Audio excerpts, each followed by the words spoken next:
1. The first message. It all started on a quiet Sunday evening in late September. Emily Turner, a 29-year-old graphic designer from Denver, sat curled up on her couch with a mug of peppermint tea. Her friends often told her she had the worst taste in men, or rather, the worst luck. After her last breakup, she promised herself she'd stay single for a while. But the truth was, loneliness had a strange way of sneaking up on her, especially on nights like this. Scrolling through a small community app called Neighbor Connect, she saw random posts, garage sales, lost pets, local events. She wasn't looking for anything. Definitely not looking for anyone. Then a short message popped up in the community chat. Does anyone know if the cafe on 12th Street reopens tomorrow?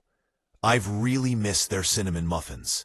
Daniel. His profile photo was simple. A warm smile. Kind eyes. Nothing flashy. Emily replied without thinking too much. Yes, they posted that they'll reopen at 8 a.m. The muffins are back. Within a minute, he answered. That made my day. Thanks, Emily. It wasn't flirty. It wasn't dramatic. It was just nice. And sometimes, nice is exactly what starts something life-changing. 2. Messages that matter. Over the next few days, their chats became longer. What started as small talk grew into deep conversations. Daniel told her he used to be a paramedic, until a car accident left him paralyzed from the waist down 2 years ago. He mentioned it gently, like a fact he didn't want to define him, yet couldn't escape. Emily didn't know what to say at first.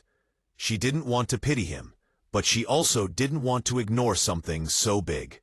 So she wrote honestly, I'm glad you're still here. The world needs more people with your kindness. Daniel stared at her message for a long time before responding.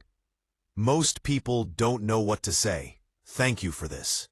And just like that, a quiet trust grew between them. Nights turned into long conversations about movies, life goals, childhood memories, and the things they feared. They shared music playlists, memes, photos of sunsets. Emily realized she checked her phone constantly, hoping for his name to appear. They never talked about meeting. Maybe they were both scared to ruin the magic. 3. Fate has a strange sense of humor. 2 weeks later, on a breezy Friday afternoon, Emily walked into the newly reopened cafe on 12th Street. She wanted to buy muffins for her team, or at least that's what she told herself. She was standing in line when she noticed a man near the window, sitting in a wheelchair, reading a book with a navy blue cover. His hair was slightly messy in a charming way, and sunlight softened the angles of his face. He looked familiar, painfully familiar. Her heart stopped. Daniel. She knew it before her brain fully processed it. At the same moment, he looked up. Their eyes met. Recognition flashed across his face. Surprise, then disbelief, then something softer, warmer. Emily couldn't move. Daniel couldn't look away. Finally, he whispered, Emily. That single word felt like a spark hitting dry ground. She walked toward him, her pulse racing. I wasn't trying to. I swear I'm not stalking you, she stammered. Daniel laughed, an honest, bright laugh she hadn't yet heard through text. That it's a very good accident, he said. They talked for an hour, then 2, then 3. Cinnamon muffins turned into coffee, coffee into shared stories spoken out loud for the first time. Emily noticed how carefully he moved his hands, how he turned the wheelchair slightly when talking to make sure he faced her directly. She noticed his confidence, not loud, not forced, but steady, real. And Daniel noticed her kindness, her attentiveness, the way she leaned in when he spoke, not out of pity, but interest. When the sun dipped behind the buildings, Emily hesitated before standing up. I don't want this day to end, she whispered. Daniel's smile widened. Then let's not let it end. The fear behind the smile. They started seeing each other often. Walks in the park. Movie nights at her apartment. Conversations that stretched until 2 a.m. Emily didn't care that Daniel used a wheelchair. What she cared about was the way he made her laugh, the way he listened, the way he made her feel seen. Maybe for the first time in years.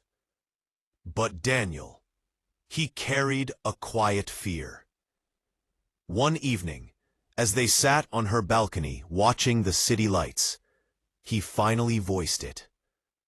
"Emily," he said softly, "you know you deserve someone easier." She frowned. "What does that mean?" "I can't run with you. I can't go hiking with you. I can't chase you on the beach like in those cheesy movies. I don't want to hold you back." Emily reached for his hand. "You're not holding me back. You're the only one who makes me feel like I'm moving forward." Daniel swallowed hard. No one had ever said anything like that to him. A love that chooses you back. Their relationship grew stronger. Slowly, steadily, beautifully. They learned each other's routines and fears. Emily learned how to help without making him feel dependent. When to offer a hand, and when to let him handle things on his own. Daniel learned how to let someone in again, how to trust that Emily wasn't going anywhere. They had their challenges, moments of frustration, days when Daniel's back hurt too much to get out of bed, days when Emily felt helpless watching him struggle. But love isn't perfect ease. Love is choosing someone through the hard parts, and they chose each other every single time. 6. The breaking point. One winter evening, right before Christmas, Daniel woke up to a message from his former girlfriend, someone who had left him after his accident. She wrote, "If you ever fully recover, call me." Her words hit him like a punch, like a reminder of everything he had lost, everything he feared losing again. He didn't respond, but he grew quiet, withdrawn. Emily noticed immediately. "Did I do something wrong?" she asked gently. Daniel shook his head. "No, it's me. I don't want you to end up regretting this." She sat beside him. "Do you love me?" she asked. He looked up, startled. "Yes, of course I do." "Then stop pushing me away." Daniel exhaled shakily, the walls he'd been trying to build collapsing. "It scares me how much I need you," he confessed. Emily wiped a tear from her cheek.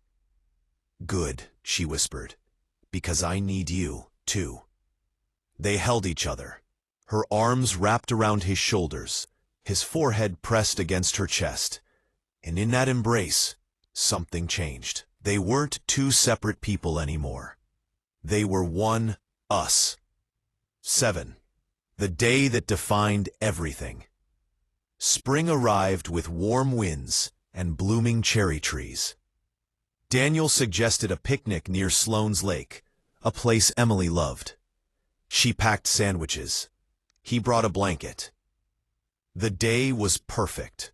Clear skies, soft sunlight, a quiet breeze. After lunch, Daniel shifted nervously. "Emily," he said, "there's something I want to give you." She saw his hands tremble as he reached into his jacket pocket. He pulled out a small wooden box, hand-carved, slightly imperfect, incredibly beautiful. Inside lay a simple silver ring. Emily froze, her breath caught in her throat. Daniel's voice shook. "I can't promise an easy life. I can't promise I'll always be strong.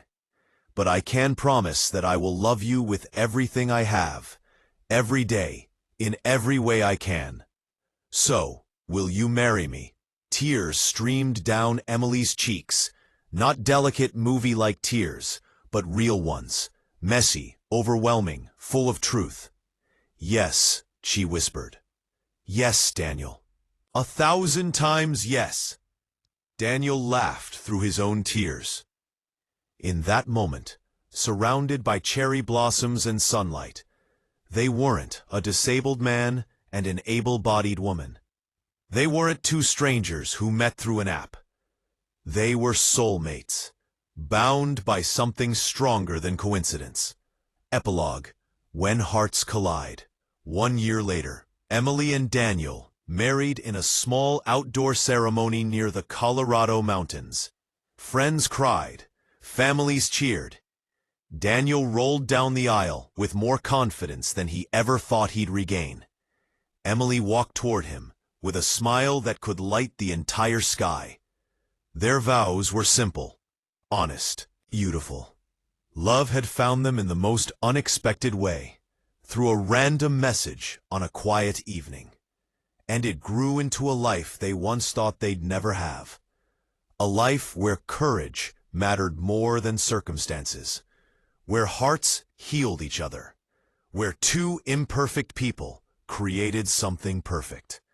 Because real love doesn't need perfect bodies. Real love needs perfect souls, and two hearts brave enough to collide.